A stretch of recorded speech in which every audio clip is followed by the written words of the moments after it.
I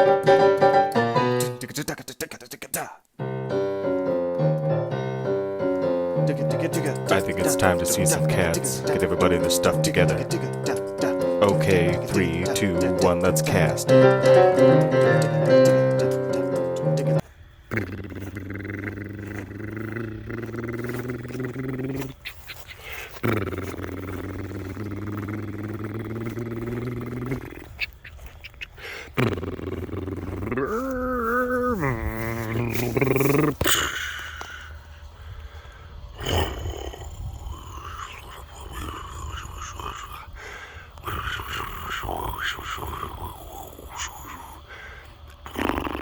That's the sound of the engine kind of like choking and sputtering, and probably someone needs to come and turn the key off, because it's possible, like, a fire hasn't started yet, but there's like, it could, you know, at any minute.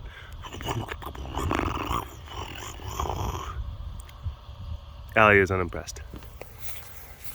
What about you? Are you impressed? You're impressed. You're so impressed. Yes, you are. Ooh. Nadal. Ooh.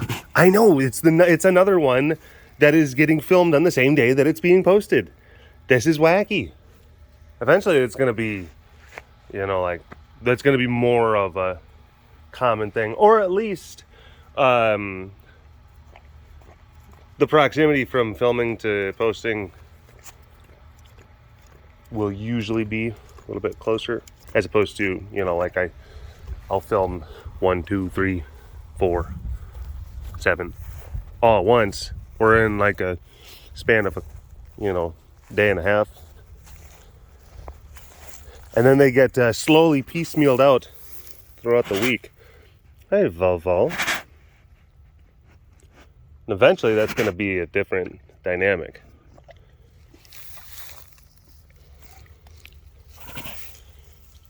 Few years. So I guess, like, anytime I have time off or extended periods of break, I try to use it to snuffle as much as possible.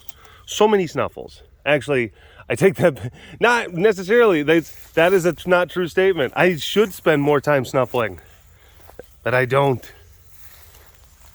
It's like, it's a weird inverse relationship where it's like the more opportunity I have to go snuffle, the less I actually go and snuffle. Same with filming. The more opportunity I have to go film, oftentimes I find in a weird state where it's just like, oh, I can handle that later. I can take care of that. There's plenty of time. And then it gets closer to the time where the thing actually needs to be posted. And I'm like, holy crap, I gotta go.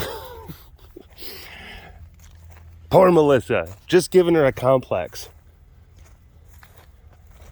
And she'll text me like, did you do the thing? Anything for today?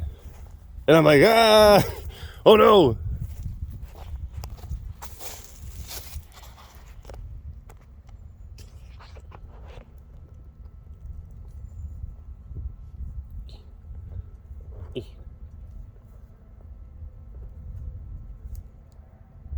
Pita.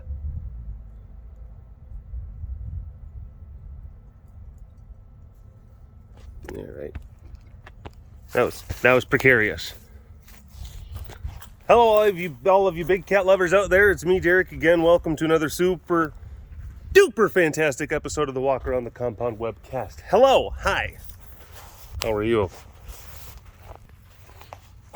I had to clear my throat. I had to do a cough thing, which is nice whenever you're just filming, because then you can pause it, take care of business. But if I'm live streaming and I got like a tickle in my throat, and I can't be just like, hold on, or I put the phone down, and then I go away. I'm like,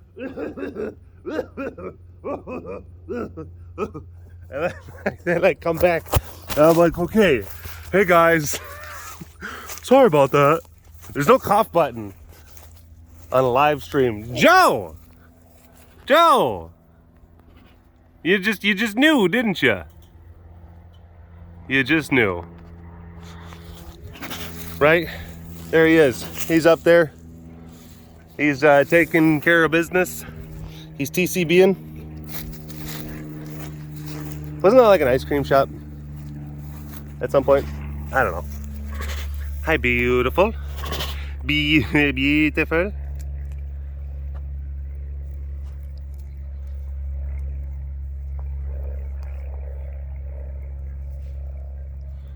But yeah, within the next handful of years, I'm gonna be able to be physically present here on the property on a more consistent and regular, dare I say, permanent basis. Semi-permanent, at the very least. Which that's going to bring about its own, because right now it's like I'm in routines and I'm in rhythms. I go back and forth, you know, from one place to the next. And then it's like, okay, on these 2 days, I got to do the filming and I got to do the things. And then once I have my rhythm, my comfortable rhythm, I do that thing. And it's easy to just, time to go do the thing. So you go do the thing. But I know that now I'm going to have to establish a new rhythm. When it becomes more of an open-ended kind of playing field, an open runway, so to speak. To use a term that Joe would like. Joe's like, ooh, runway.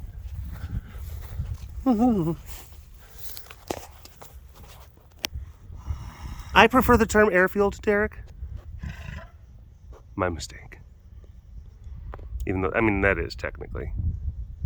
If you want to be more technical, yeah. It's an airfield, it's not a runway. It's a flight deck, it's not a cockpit. All that stuff. If you want to be taken seriously as a real true blue aviation, bro, gotta know these terms, bro. Yeah, and then watch, it's gonna be down in the comment section, like, oh, and then Joe is gonna be, and also it's not an altimeter, it's a heliosphere gyroscoping, a physiologic display monitor. And then it's like, thanks for that, Joe. And I also hate it when they confuse those terms. Thanks, Joe. But yeah, once I do need to use these times, and I'm home partly because of, you know, it's Christmas season, but also because Heidi had a minor procedure done to her hand, so I took time off to help her out, so she wasn't trying to run around and take care of things and pick stuff up, you know, while she mended. Because she would. How much? I know, she would try to do all sorts of things. And she even told me, she's like, you don't need to take that. It's just a small hand thing, and it's an in and out kind of thing, and it's a go home procedure. Don't worry about it. And I'm just like, I know you. And the docs are going to say just like, okay, don't do this and this and this, and really definitely don't do this. And then Heidi would kind of look at that and be just like, these three are negotiable. There's chores to be done. Yeah. And I'm the only person that has the ability to basically just like, no, put that down. No, let me do it. And she's like, fine. And then she'll say just like, well, he's not letting me do anything, so I guess I can't do anything. She has to have some sort of an excuse. There has to be like, well, I would work and I would be more, you know, like getting things done, but Derek won't let me. And it's like, fine, that's fine. You can blame me. That's okay. I just whatever it takes. So you actually let, you know, sutures close up and heal and all of that stuff. You dabba dabba dabba dabba dabba. Blink, blink, blink, blink. Blah, blah, blah. Blah, blah, blah, blah, blah. Blah, blah, blah. Blah, blah, blah. Blah, blah, blah, blah, blah. Blah, blah, blah. Dun, dun, dun, dun, dun, dun, dun, ba-da-da-da-da-da, ba-da-da-da-da-da, ba-da-da-da, da-da-da-da, ba-da-da-da, ba-ba-da-da-da-da-da-da-da-da, da-da-da-da-da-da-da-da-da-da-da-da-da. Very excited. I have tickets to go and see Spöderman. The Spöderman film, opening night. Very, very dope. Dope AF, as they say. But yeah, I got tickets, perhaps like 2 or 3 weeks ago. As soon as they became like available. And I wanted to go to opening night because this is like a big Marvel event. I do like those things. Don't judge. Big Marvel event, opening night. There's going to be a ton of nerds cheering. Probably a handful of them crying. Because they're going to see, because again, this is like a big crossover event. There's going to be a lot of surprises, a lot of reveals. And I wanted to be in that environment because I actually went and saw Endgame opening night. And it was probably the coolest cinematic experience I'd ever had. People, because again, I went opening night with all the nerds, and everyone was like, "Ah!" They were cheering at different points, and I'm not expecting it to be the same kind of energy. Oh, Bobby and Bob, by the way. Bop, bop, bop. Bop.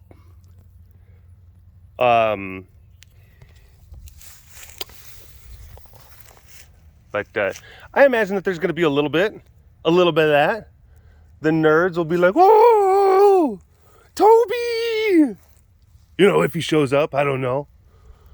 That's not a spoiler alert. That's just me guessing. If you're going to have all the old ones, if you're going to have like Alfred Molina, you know, and Jamie Foxx, and then you're going to have William Dafoe, if you're having them come back and you're announcing it, but you're not going to like also announce the other, you know, of course, that's meant to be a surprise.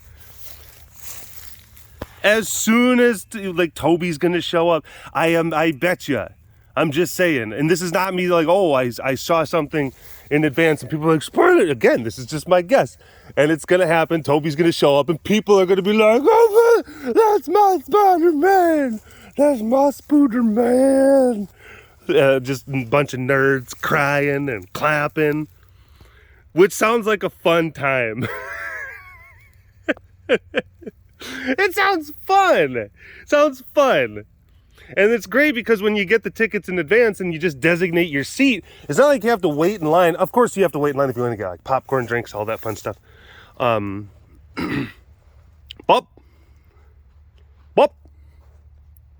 Bob's trying to put his butt in Bobby's face. Bobby and them, they've been getting along great. They do communicate.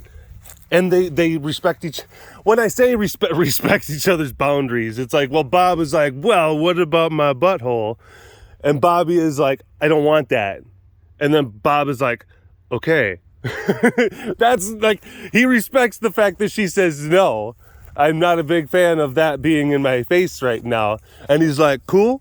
Not everyone's into that. I'll check again, maybe in about like 7 minutes, whatever. And if you're still not feeling it, then hey, that's all right. What a gentleman. Lions. Hello. Come this way. Just come over here so that I don't have to worry about. There's things that I don't have to worry about. Come on. Let's come on over here. Come here, Ra. Sometimes it's better if you can convince them to come to you.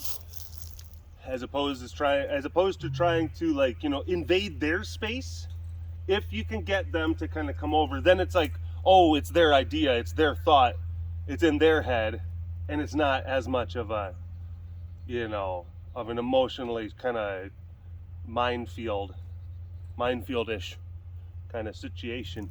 He's laying back down. He got up and then he laid back down.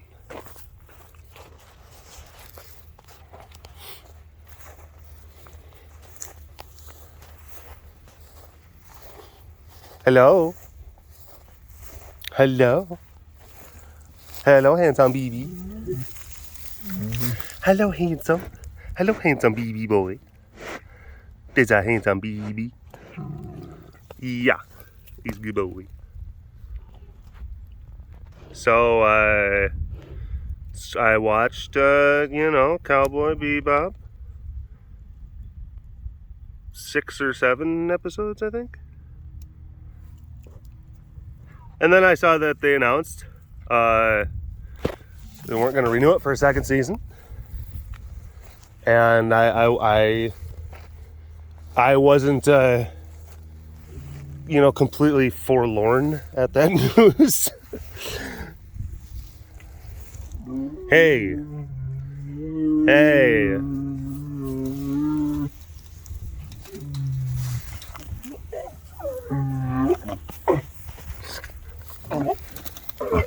Whoa. Whoa. Good boys. Good boys. Good boys. Good boys. Yeah. It's okay. Let's be good boys. There was a lot. I'm not gonna.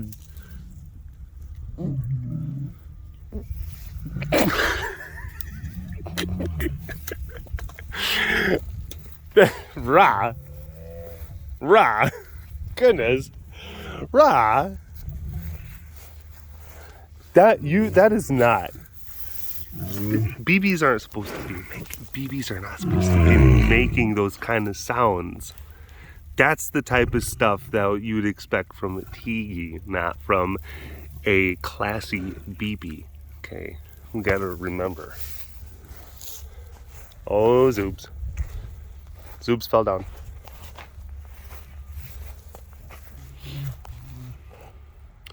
It's okay, Ra. It's alright, bud. It's alright. Okay.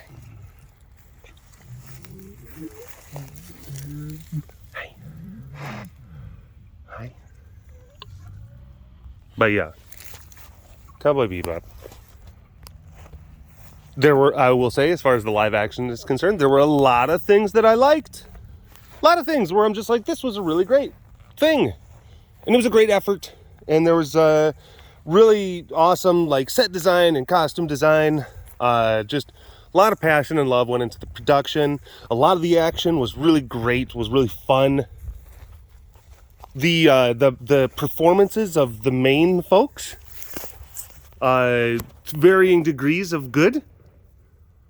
And I'm talking about your primary 3. And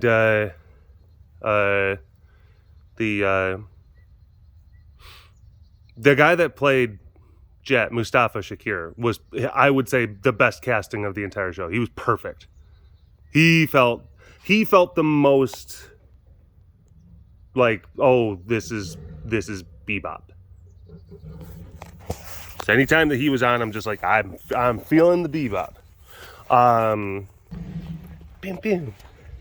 Bim bim. Bim bim. Everyone ate yesterday, so that is why. Look at that thing. Look at that thing. He tapped it. He tapped it with his tail. He's like, yeah, right here. Look at it. Look at my belly.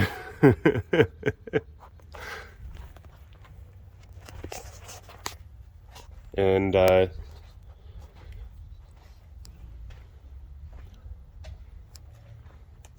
the woman that played Faye, I became, as time went on, I'm like, okay, I'm feeling Faye. She feels Faye. And John Cho was good. He was very good. And he was really awesome. He was awesome as Fearless.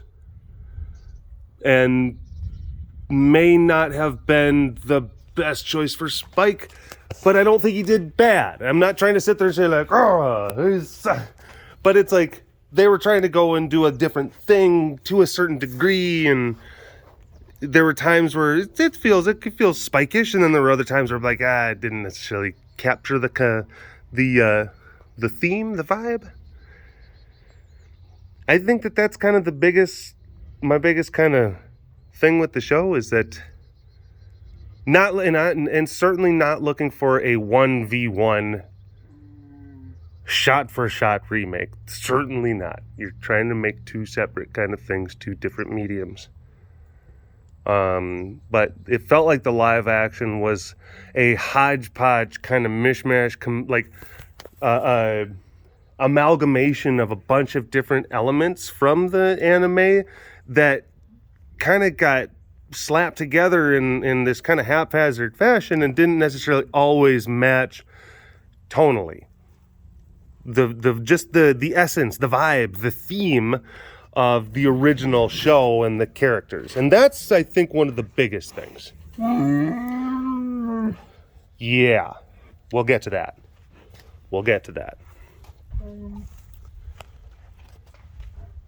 But regardless, even with that, I was still just like, all right. And I started, like, as the show went on, I was like, I'm getting more into it. But I found myself having to do that a lot, where I had to talk myself into it. I had to kind of talk myself up. Be just like, yeah, I know, this is all right. Yeah. I had to, like, kind of convince myself a lot. I had to have, like, inner dialogue. And if, like, a show was really, really good, I don't have to have that inner dialogue. It's just something that I really, really enjoy, which I'm not saying that I didn't enjoy the show, and I was. There was a lot of things that they did really, really well, a lot of things that they did really, really right. And it definitely wasn't, like, you could tell it was a labor of love by the people who made it, like by the people in the production. But again, I don't know how much the showrunners, and that specifically, I don't know how much the showrunners were really doing, that justice of trying to capture the vibe. So yeah, live action adaptations of popular media can sometimes be very difficult, but it's not impossible. There's other one like The Witcher. Season 2 of The Witcher's coming out. They did a great job of capturing the essence, quote, the vibe, quote. And again, not trying to do a 1v1 remake of things that are already kind of like established and popular, but just, get the spirit. That's the most important thing. Just get the spirit. If you can capture the spirit and then do your own thing with it, great. It's awesome. And as I said before, the live action Cowboy Bebop, it might be good, it might not be the greatest, and if it's not the greatest, then there's still the original, and it's not going to ruin my childhood, and I hold firmly true to that. I look at it as like, it's just kind of a missed opportunity.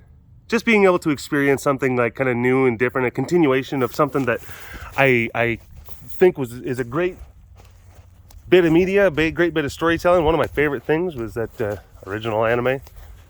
It is on Netflix. If you haven't had a chance to see it, I would recommend it. It's awesome. I love it. The original Cowboy Bebop anime. I would say that different changes. You can make certain changes. Some of like Jet's backstory was different. There was more like family stuff that was never in the original. I'm fine with that. That's fine. That's cool. That's okay. So again, it's like I don't mind, like, the fact that, you go back to Lord of the Rings, the Two Towers, the elves never helped them at Helm's Deep in the books, and they made that a thing in the movies. Well, it was cool in the movies. It's fine. You do it, like, if you go back and watch the movies, like, where did the elves go? Once they kind of retreated into the keep, like, where did the elves were like, all right, we're just going to go ahead and deuce out with, because they said just like, well, there's a pass in the other side of the mountain. We'll get the women and the children out so the orcs can't get us. And then they said like, send them through the pass, barricade the entrance. And then the elves were like, we're going to go too. Because after that point, after they made that final retreat, you didn't see them anymore. Where'd they go? Where did the elves go? They were just like, all right, it was totally cool, Rohan, but we're immortal and we kind of want to like still make our way to the Undying Lands, if that's not too big of a deal. So we're gonna go ahead and deuce out. Hope you do okay against this angry swarm of Urukai. Bye. I guess, well, one of the things also, like, some of the storytelling devices that they did in the Cowboy Bebop live action that I didn't necessarily, it was like, whatever. But I wish that they would have taken their time to let some of the character backstory breathe a little bit, kind of like what they did in the anime. In the anime, it was like very noirish, and it was also like there was a lot of slowly revealed elements of the characters' backstory that lent itself to just this overall kind of sense of mystique about the characters, like early on as the show kind of went on. But in the live action, it basically said like, hi, I'm Faye, and I have this thing happening, and this is a very important part of my story. And basically, right when I get introduced, you're going to know all that about me in this weird kind of exposition thing. And I'm like, that's kind of weird, because in the anime, they kind of slowly revealed that. And it became like a part of just like that telling of her story. Same thing with Spike. That there were certain things that just almost like maybe too early.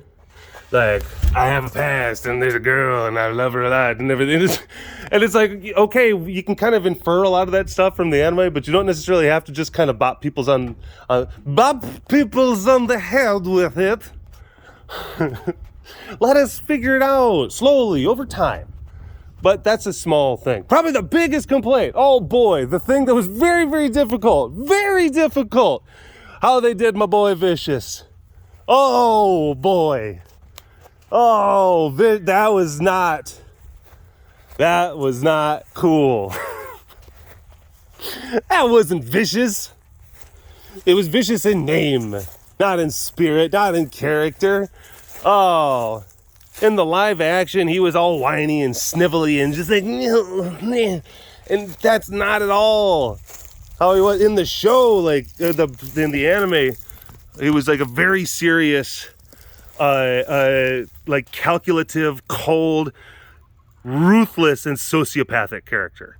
That's one of the things that made him so intimidating, was because like he had like always like some weird kind of plan kind of going on.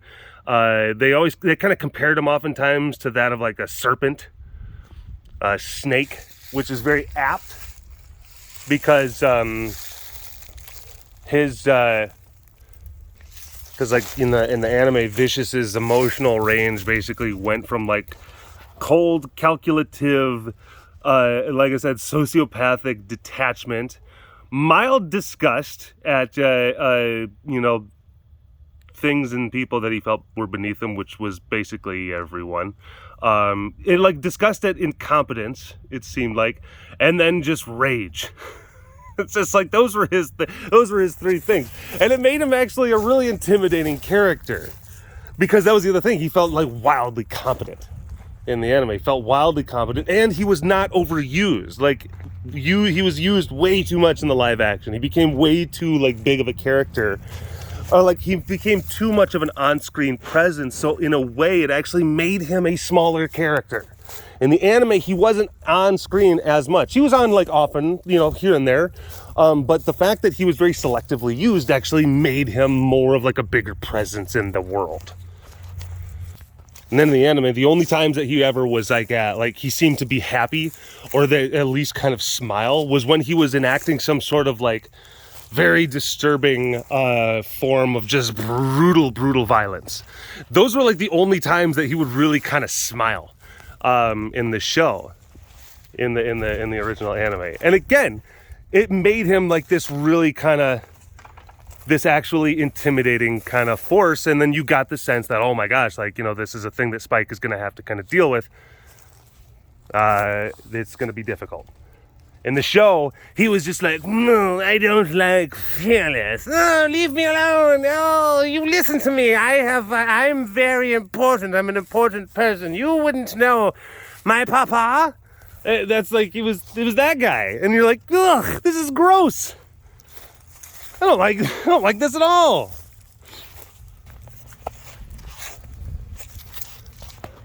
Anyway. Talking too much about this. It's not even that, because like I didn't even make it past. I didn't even make it through. And that was the other thing. It's like I was taking my time. I wasn't in a rush to watch. I was watching, and then I'm like, okay. And then again, I'm having to convince myself, like, yeah, this is all right.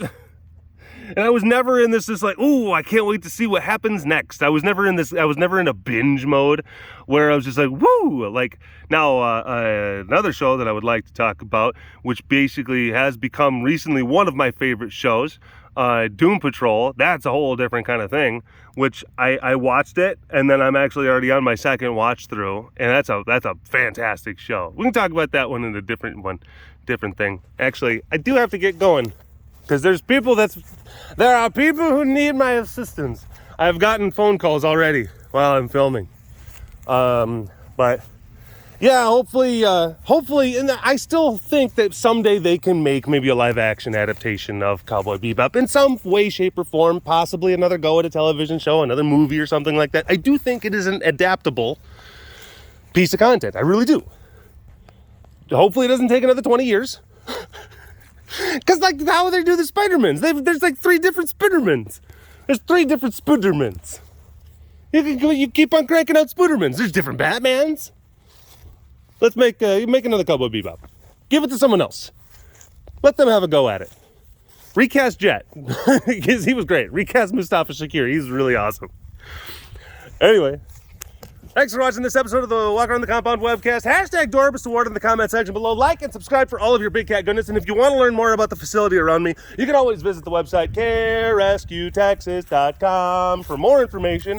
You keep them tigers fed. Big shout out to the extra fancy patrons. I see you. You are so fancy, and thank you so much for your support.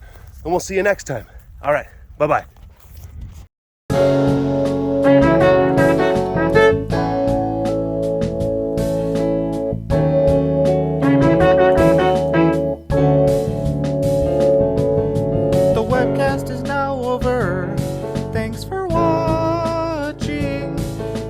Like and subscribe for more Big Cat content.